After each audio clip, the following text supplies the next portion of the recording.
Committee meeting to order.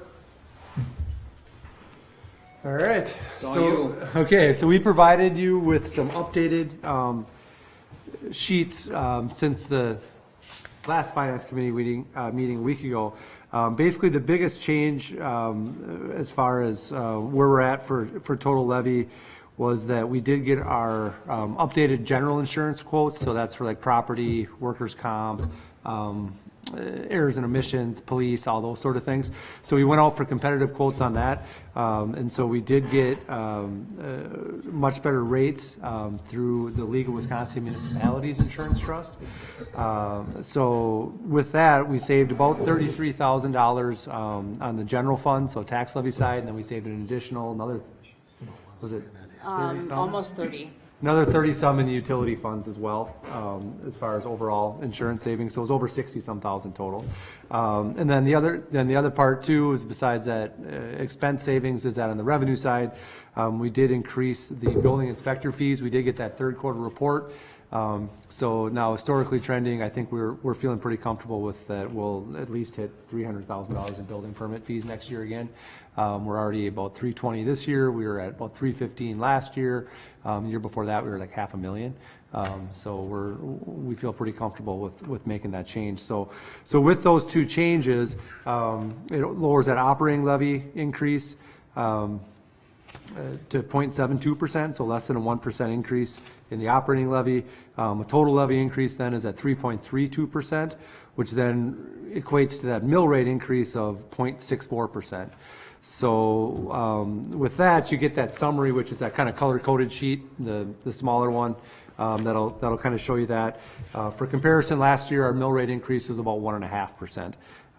So we've got that. It was brought up last meeting about our, Kathy actually brought it up about we might have our own internal mill rate levy limit, not the state-based one. So we actually haven't found that real policy yet. But we did find it referenced at least in our 2013 financial management plan. So in our 2013 financial management plan, it references that the city has a internal levy limit policy of 5.25 mils, but that's based on equalized value. So if you look at our big spreadsheet, this one that we gave to you, with what we have right now for our budget with the equalized value, we're at a 4.25% mill rate. So we're a full 1% under our internal mill rate levy cap at this point. So we're just fine underneath that. what makes you think that was based upon equalized value? Because that's what the policy apparently says. Was that policy put in place? 2013. Well, that was when we did the financial management plan. We can't find the policy. Because But we were looking when we went beyond levy limits or our internal limit, it was 505, wasn't it? 5.25, wasn't it? Well, we bumped it to 5.25. Well, that was recommending 5.5 from 5.25.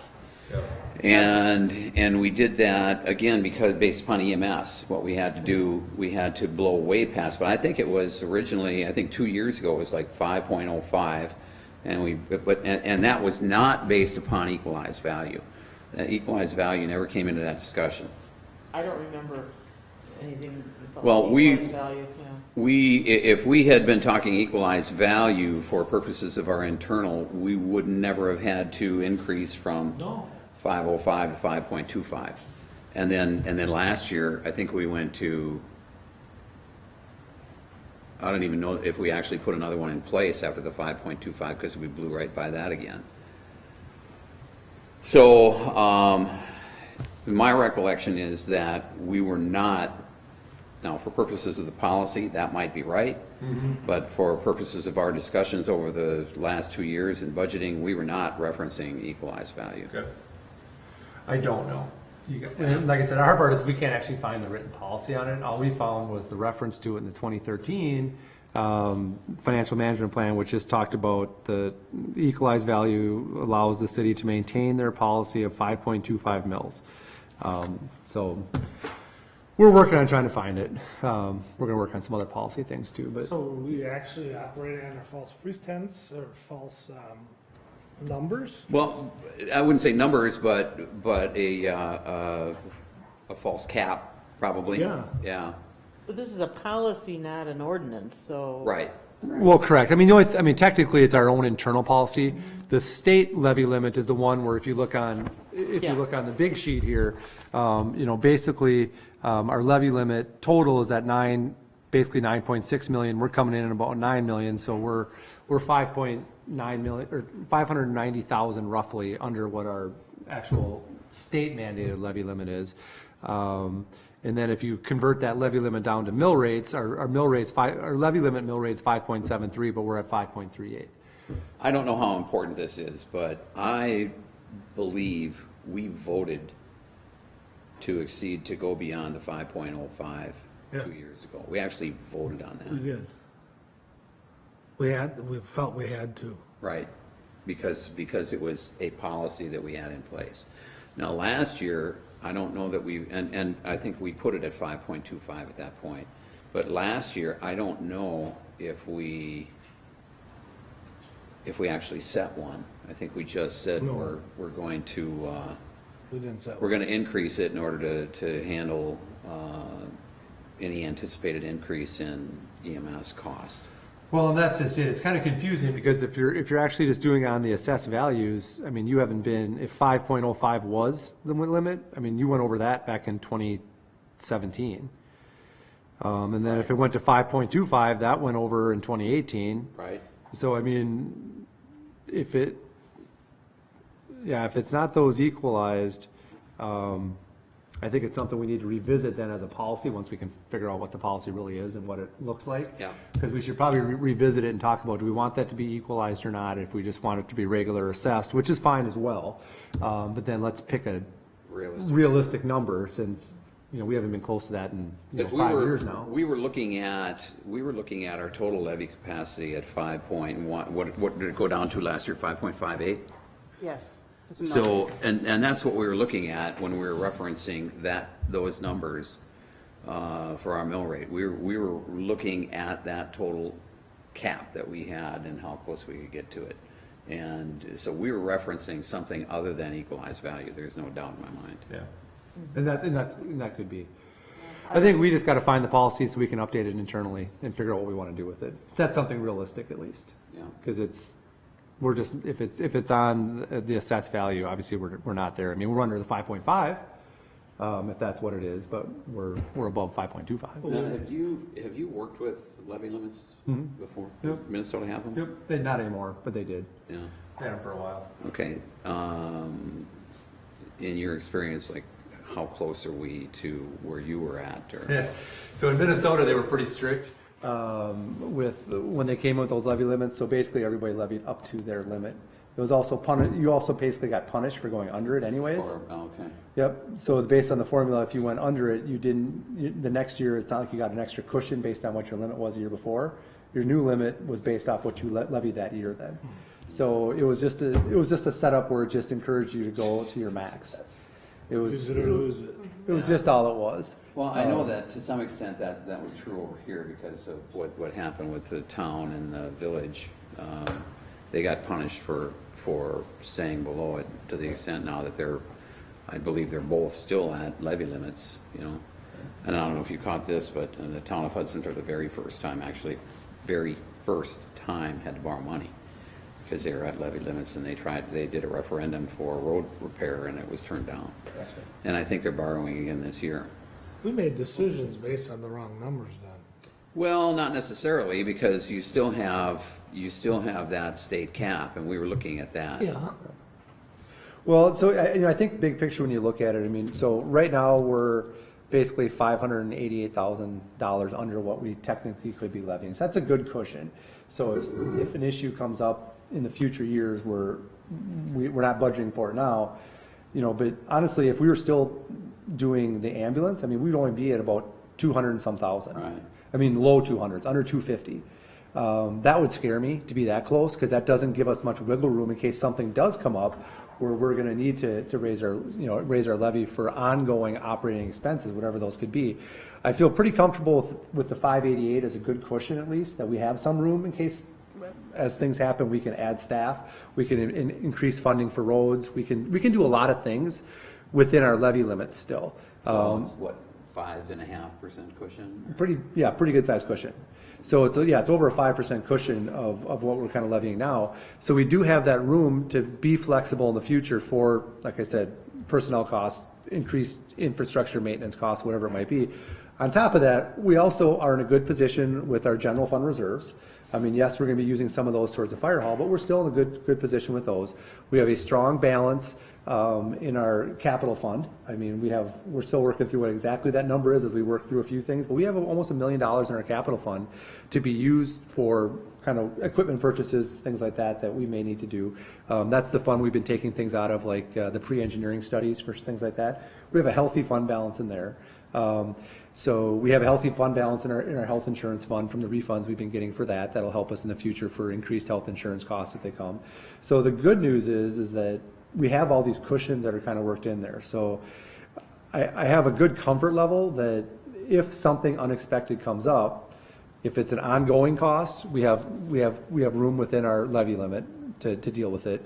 If it's a one-time cost, depending on what it is, we do have these funds available either in our general fund reserves, in our capital funds, places like that we could access it and deal with a one-time expense that comes up right away to kind of address it. So I feel like big picture financially, the city's in very good shape.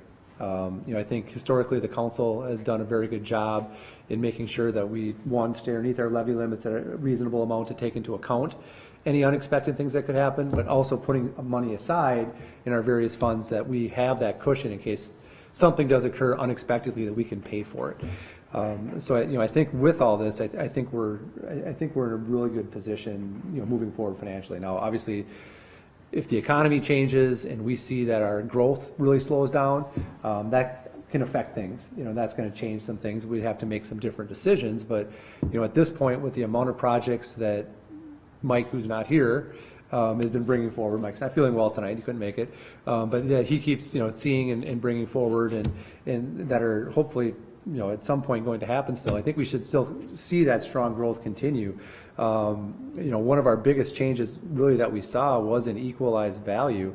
Our equalized value from last year to this year, on the bottom of that page, we jumped up 12.5%. I mean, that's more than we have in the last 4 years combined, almost 3 years combined. We had a huge equalized value increase, so we're seeing that growth. We're in a good position that way. And that will eventually be hit or assessed. So eventually our assessed will catch up Right. when we go through that reevaluation process. Yeah. So we're continuing to see strong growth, and that's obviously very helpful for us. Now, as we all know, if and when that stops, then we'll have to start making different decisions with our budgets. But it'll also affect our operations differently as well too, that we won't be dealing with some of these things.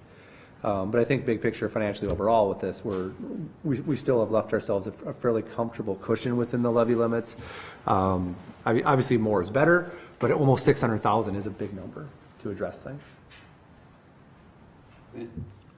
Can I ask a question on this levy limit mill rate? So that 5.73, does that include previous year's unused capacity? Or how does that work? Basically, it's just a roll down. So Okay. unused capacity, and there's some things like that where there's a formula from the state that kind of addresses some of that stuff. But really what the state sets our levy limit is on the total levy amount that we can increase by, and then that just converts down to what the mill rate would equal Okay. if you wanted to do that. That's all. But yeah, the formula doesn't punish us for not maxing out, basically. Okay. So it doesn't mean that it necessarily rewards you for doing it, but it doesn't necessarily punish us. So we structure it right so that we're able to continue growing with that. And as we fill out the levy limit worksheet for them every year, it's up to us how much of our debt we want to write off. Right. Oh, So we haven't had to write off our full amount of debt to get to be within the levy limit, to keep us at that top threshold. Because if we wrote it down, we'd be well below. And we're not required to do that. Right. So we don't, because you want to keep it as balanced as possible, so you keep getting the same increases. So when we get to debt levy, we have an increase of 10.5%. And is that the fire station? Yes. And that has That's- hit already, right? Yep. That is part of the bonding we did for 19 and 20. So that, and first payments for that come due in 20, which is why it jumps up. So, all things equal, this number is going to reduce. Yep, same as you saw, like, so 2 years ago it was 7%. 2 years before that it was the 19 for Okay. debt. Yeah, And that's because we're bonding every 2 years, so it jumps up and then it starts to come down. So how much debt are we gonna be retiring?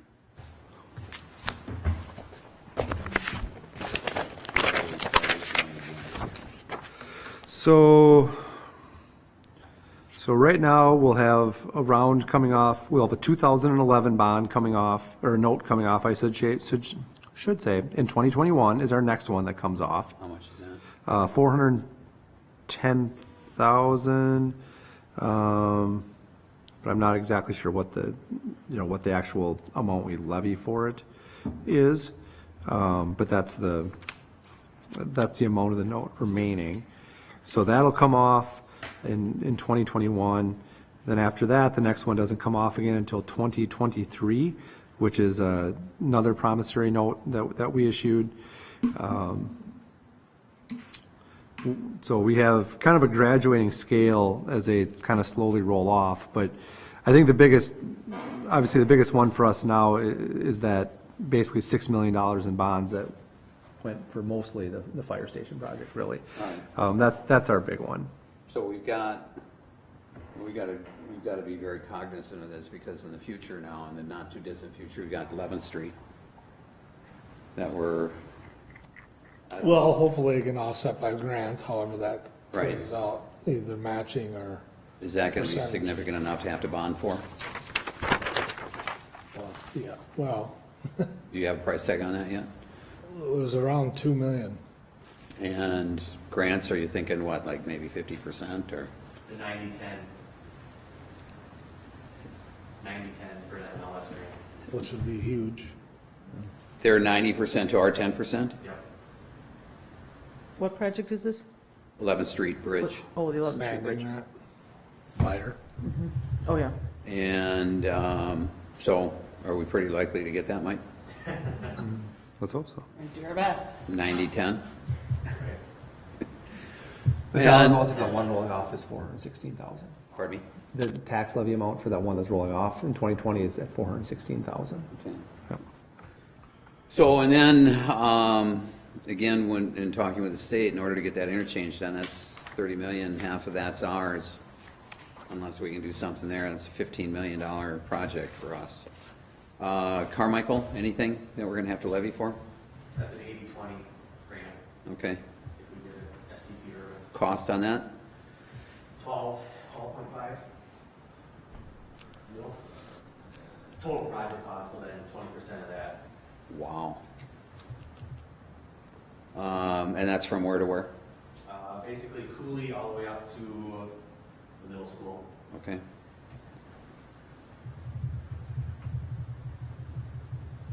All right, so 2.5, 3 million there. And a few $100,000 anyway, for the 11th Street Bridge. And then potentially 15 million for the interchange, but that's, not within 3 years, but it's something we have to be aware of. I think we have revenue options when it comes to anything under $1 million besides bonding. Yeah, we do, yeah. We gotta be careful of that too, though, Well, right, yeah. because I know none of us want to affect the Moody's rating, our bond rating right now, but Yeah. I don't know if going to a private bank or whatnot. Well, we've got the boat launch. And what's the best case scenario on that? Leave that one to 50-50 match. Okay, Hopefully our matching come from TIF on that one. Right. yeah, I don't think we're gonna get it all from TIF though, do you? Might be close. Okay. There's a decent amount of TIF being generated down there now without new projects. Yeah, So when the new projects start rolling in, that should really increase that amount pretty significantly. So we're hoping it could be close. All right. So with all that, I think one of the differences this year too, and I guess I don't know for sure, but basically, because I started late, you guys had a little more of a condensed process. I think in the past, you would kind of get this preliminary budget with all the department head requests and then kind of go through it. I kind of did that, not knowing what our process really was. So what you have here, basically between cuts and revenue increases, adjusting what was submitted, it's almost a $321,000 difference already than what the department heads had submitted. Because I kind of went through it, discussed it with the department heads, made some changes, some cuts, increased some revenue here, cut some things there. So I think I kind of did what maybe you have done in the past as a committee, so I kind of apologize for that. I didn't know that's how it worked, to be honest. I'm used to kind of doing that myself and then presenting with you something I think is pretty close to okay, and then working through additional requests, like we kind of talked about last time, the PD, the new officer and some of those sort of things that you still have that ability to talk through and you can add it back if you want to, that sort of thing. I always give the department heads that chance that I'm not the final say in it of the big changes like that. So I think it's a little different than maybe what you saw before, because I've already kind of gone through and done a lot of the changes you probably would have done. So you really did present us with a budget that was passable. I was hoping, close as I could get it at least. Yeah. That's the process I'm used to too, so. And that's something we have not done. for Yeah, and that's, How many years? so yeah, and again, we can talk about future years, how you want to handle that, and how you want to see it or not. But yeah, that's kind of my experience with it is I'll work with the department heads to get to something that's pretty close to what I think is going to be acceptable, and then let the finance committee and ultimately the council kind of make those final tweaks and changes to get it to where they really want it to be, sort of thing. Well, I think it's good for us to hear all of the requests so that we can keep them in mind for future years as well. Yeah. And then you present both to us, Sure. Give us what you get from department heads, and then you present to us like you did with this. Yep. So we would you like this with the requested column and a proposed? I don't, So then you can see the requested. not and this what year, No, I mean. going forward, yes. Okay. Yeah, and I think honestly, the biggest number taken out of there was the police officer. That's, so out of the expense side that I cut about 165,000, about almost 195,000 of that was the officer. The rest were kind of, I think, smaller things that, honestly, I don't think my other cuts, not one of them was more than $10,000. There were, actually one was 10,000. One was 10, the next highest was 7, and the rest were all under 5,000. So there are more minor adjustments really than anything major, which is why when I did present initially, I included that memo. I talked about the biggest thing is that officer to discuss. And then on the revenue side, it was honestly just looking at actuals and kind of things like that, where we are year to date, some of those sort of things, and increasing that revenue side up some from some of the certain departments. But yeah, I think that's just fine. Future years we'll kind of lay out, here's what was all requested, here's what I got it down to, and then you can see the big differences. But like I said, the biggest thing with that is I'll always tell you the major ones. I don't know if you really care that we cut $2,000 out of one of the park maintenance things or something like that. Well, that's the thing that's what I do. What I always used to do is mark the memberships or small ticket items. Yep. Do we really need it? Right. Well, especially when we were trying to, really, last budget cycle, we were in a Yep. situation where we really needed a Yeah, cut. which is kind of what I did and did that part. But the big thing to remember is that I'll always tell you the big ones, because I tell the department heads that. I say I'm taking it out of the preliminary, but we'll tell the council or the finance committee it's being requested, so that you can have your chance to discuss it. So even like last meeting, we talked a little bit with the chief about this officer. It was kind of like, well, officer next year, CSO, where's the priorities? And the chief said, let's do the CSO. I think that's going to help a ton, and let's reevaluate the officer for the next budget. So, we'll kind of continue to do it that way. I Did think. you have an overall wage increase for staff? So we have a 2% It was cost of living 2%. adjustment. Yep. So we'll adjust the scale by 2%. Yeah. That's what we have proposed. And that's based off of the League of Wisconsin Municipalities actually does send out kind of general cost of CPI adjustment for wages. And they sent it out based on a couple different things, and the range was basically like 1.8 to 2.3 or something they said to use, so 2 is. And that's reflected in this. That's in there already. That is reflected in there. The PD is the only one that's not, that's 2.5%, but in talking with the mayor, and that's based on the union agreement. The understanding is that we've been trying to get the PD wages more competitive so we can stop that officer revolving door issue. So that is a different situation where we're trying to correct a market imbalance. So that's why that's at 2%, 2.5% versus the 2 for the others. And then in here is the 5% health insurance increase, which again, I think is, all things considered, not bad. And then we're using basically our healthcare fund where we get a refund from our insurer to pay for the city's portion of that. So it's not actually costing us more because we have underused our plan in past years, so we do get a refund back from the insurer. So we just use that money from them to help keep that, basically the city portion of that flat. So we're not having to levy anything additional for that. So those are included in there. And then basically with all that, we did have the sheet here that I think, Randy, you'd asked about what's the impact. So basically it's kind of a direct crossover. So we're saying that we're increasing the mill rate by that 0.64%. So basically when you look at your tax statement, it says City of Hudson, here's what you paid in 2019, here's what you're gonna pay in 2020. It's gonna be a 0.64% increase based on this budget levy. So you can see on a $400,000 house, you're gonna pay $14 more in your city portion of taxes. And I like this. This is really a nice. It's helpful. Yes, I noticed that too, and that's the kind of information that I really wanted. Yeah, this is less than the cost of living increase, so we're doing pretty well. Well, and again, I think it's all based on, one, yes, we're looking at a, 3.3% overall levy increase, but because of our strong growth, that, we do mitigate some of that, and we're able to mitigate some of that.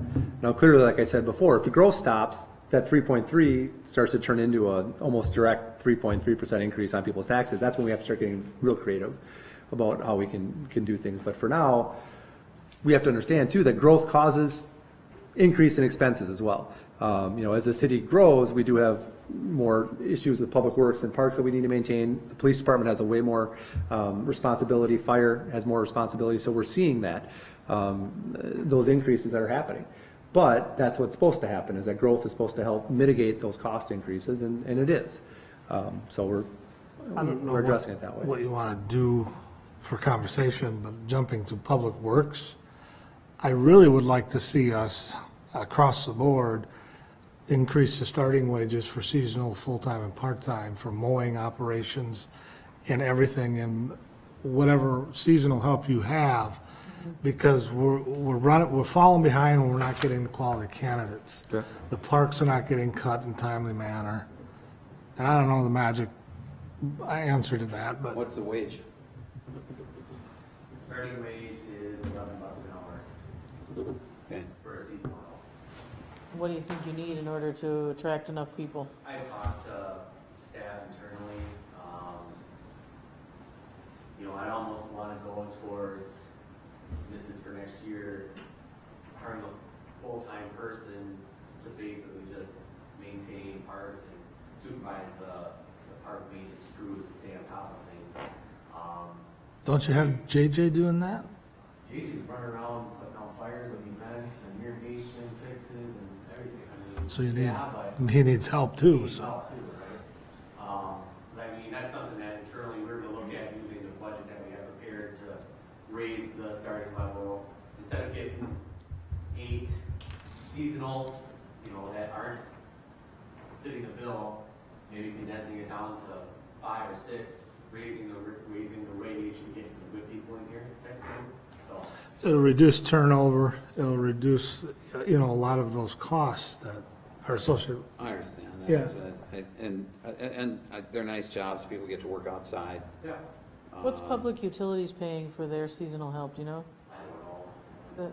That would probably be worth looking into and probably matching, because I know Kip's been on top of that as well, because he's had trouble hiring and.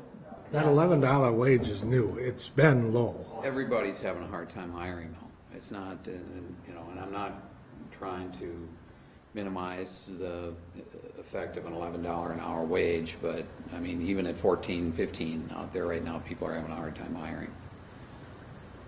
And it's a nice job because you're outside, a little more flexibility. But I think his department, and if you have other seasonals in certain departments, I think we should go to a higher wage and put that in our operating budget.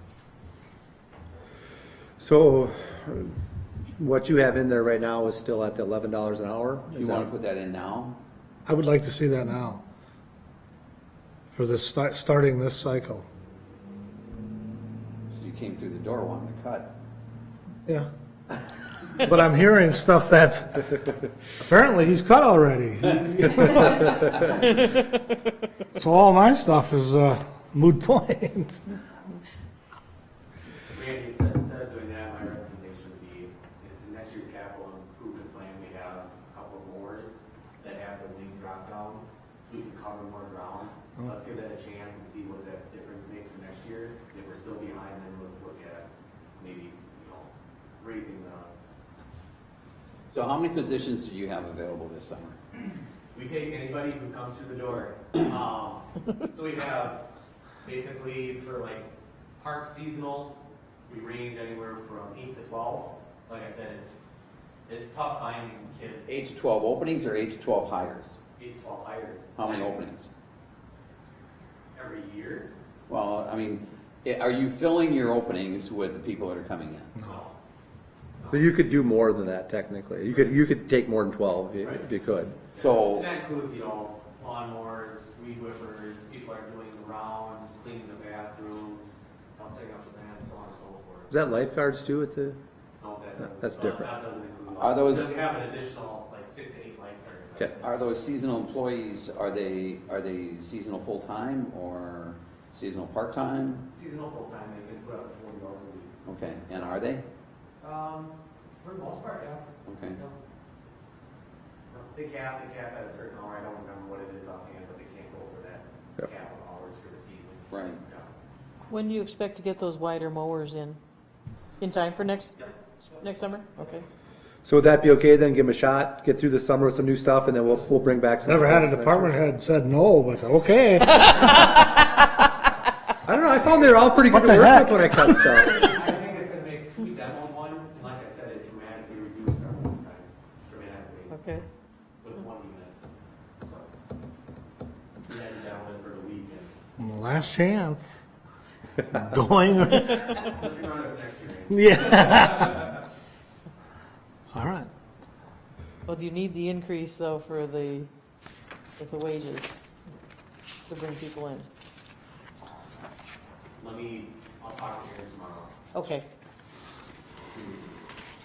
Then I guess, yeah, I mean, as far as like structure goes, if anybody has any specific department budget questions, you know, I think we got the department heads here for the most part, except for Mike, he couldn't make it. But I mean, if you have anything that was specifically for a department that had come up when you looked at the budget, that was kind of a good time. But What was the city engineer reimbursed 93.6 what's that? for revenue? Revenue? Yeah. So we came up working with Mike Johnson and Mike Moraz and talking about what the rate would be, you know, the bill back for developers and taking his rate times 2 and then adding a little bit for the admin, Okay. giving to $100 an hour, which we're currently being billed at 150 to 180. Okay.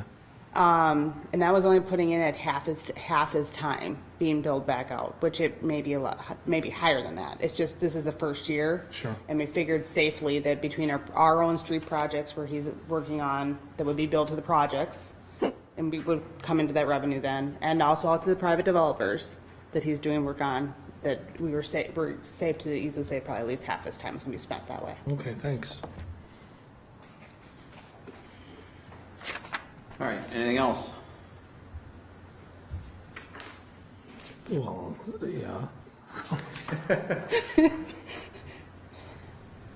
You answered the increases for the wages as far as that was concerned.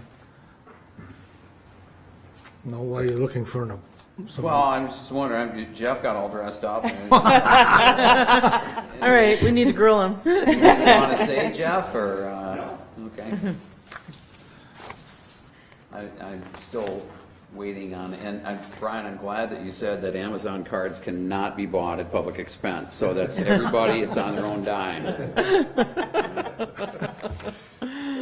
So the $12,000 in municipal insurance is that 5% increase? No, so municipal insurance is now, what you're seeing there was before we got the new quotes.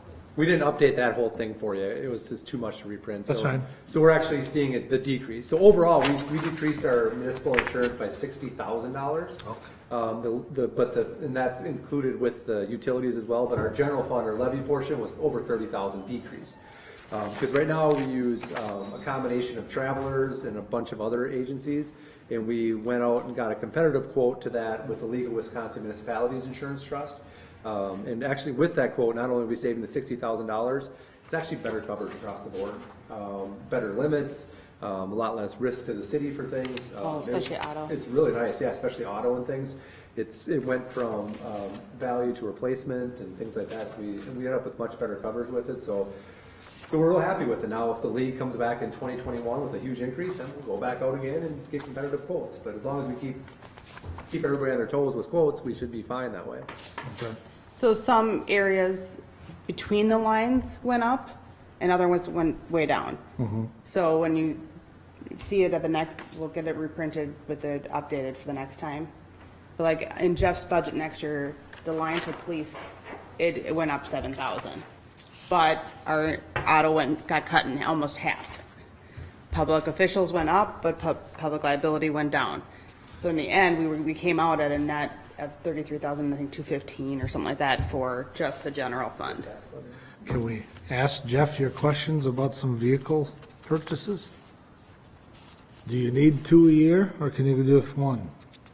Well, if I go down to 1 a year, then we're gonna fall way behind. Really? I have the same questions with Jeff too, because that's one of the ones, it's a big number.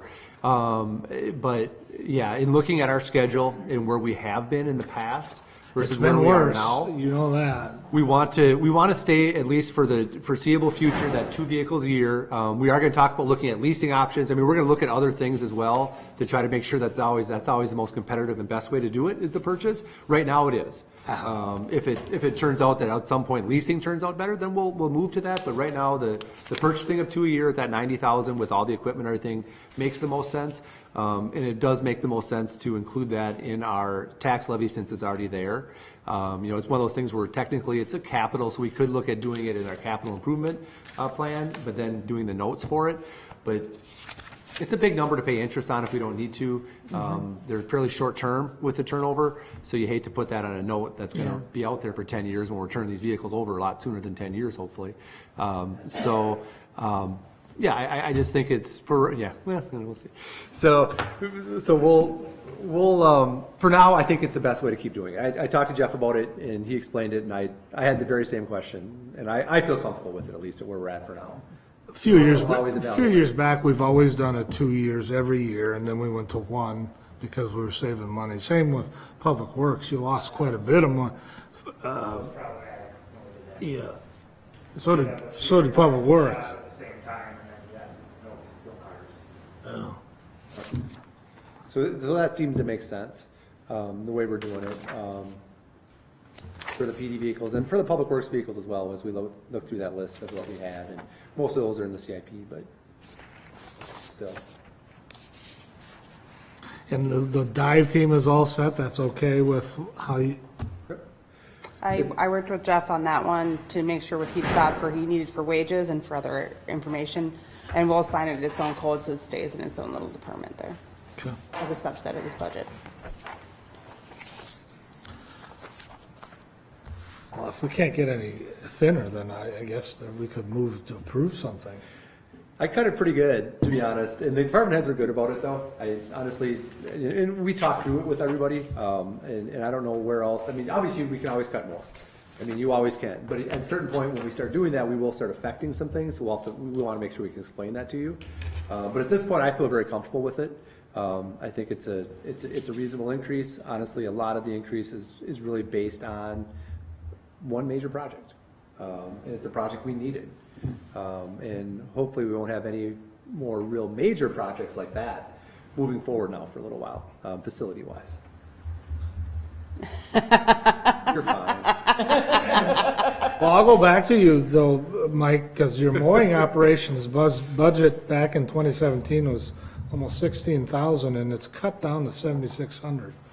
That's for hired out one. For the county as well. Okay. Oh, you took it in-house back then, or from then? We hired the county to come in and mow some of our ponds and right-of-ways that we can't reach. We're gonna purchase a piece of equipment that will allow us to reach these areas, the tractor skid steer, so we'll be able to do a lot of that in-house now too. You don't want no money, fine, yes. You're not used to this, are you, Randy? Oh, I mean, it's cut. I hatcheted for you, Eric. We're good. I think you took the fun out of it for me. Yeah, I did. I didn't know that was the process. I guess I wasn't kidding when I was moving the last finance meeting to move to approve, but approve to recommend. I'll second. All right, we got a motion and a second to recommend approval to the council. Any further discussion? All those in favor? Aye. Opposed? Motion's approved. So. Anything else? Well, I'm just wondering, I don't know how you've done this in the past, at the next council meeting in a week, do you want to do a general presentation to the whole council to let them weigh in on it before the public hearing and the adoption at that next meeting then? I think so. Yeah. Okay, I just wanted to make sure, that was my plan, was to have it on the agenda, so then we can at least present it to the whole council, they can weigh in on any things that they might have, and that'll give us time at least to make any changes before we do the adoption at that November 18th meeting, whatever it is. Yes, Right. November 18th. Yep. Yeah, and if there, well, you're still gonna be looking at some numbers, so if there are other numbers that they. Yeah, that if should on be our going end to the something would change, Finance but- committee. Do we have any idea what the other taxing authorities are coming in I haven't heard No, anything. I haven't heard. I can try to look and see, like, I'll reach out to the county and the school and just ask them about where they're at. You know, it's always the thing, no matter where you are. Minnesota, the same thing. It's like, I always talk to the council about, you got to recognize what the other ones are doing at? Right. as a consideration point, but also you have to understand that all you have control over is us. Well, we do, I know. This is all we I have know, control over, and this is all we're protecting. It's kind of our part, but you do have to look at the big picture too. Yeah. Because that does affect the property tax bill. Ours is just one part of it. Yeah. Although I have to admit, it's so much simpler in Wisconsin. I do like that part of it. In Minnesota with there's 10 different property classifications and you pay a different percentage, whether you're commercial, industrial, residential homestead, residential non-homestead, your cabin pays this, whatever pays that. Where it's just kind of that one class with the mill rate, it's at least easier to explain to taxpayers. We don't even bother to try to explain to taxpayers in Minnesota. We're just You like, well, can't. here's your estimate. Trust me, it won't be this, but we can tell you that our levy's going up this much, so that's all we can kind of control. Yeah, you can't give them an estimate on just one type of residential, Yeah. but you can't get into commercial and all that. It gets, I will check with the other entities and bring that back to the council meeting, though. Okay. Anything else? I don't have anything. any future items? Any future items for the next one? No? When's capital outlay coming? That's the next year, So we'll talk about that next year. because it's a 2-year cycle. Yep, we're approved. I did review the CIP with the department heads to make sure that we're still on track with that in case we did have some sort of changes and everybody's fine with it still. So we're pretty much hitting everything we thought we'd do this year and everything's on schedule for next year and that's already been bonded for and bonds, notes, whatever. It's all, the allocation's already been made. So obviously it'll come back to the council for approval when we're ready, but everybody's happy with it still, so we're okay with it. Okay. Move to adjourn. Second? Motion second to adjourn. All those in favor? Aye. Opposed? Motion's approved. Stand adjourned. Thanks, everybody.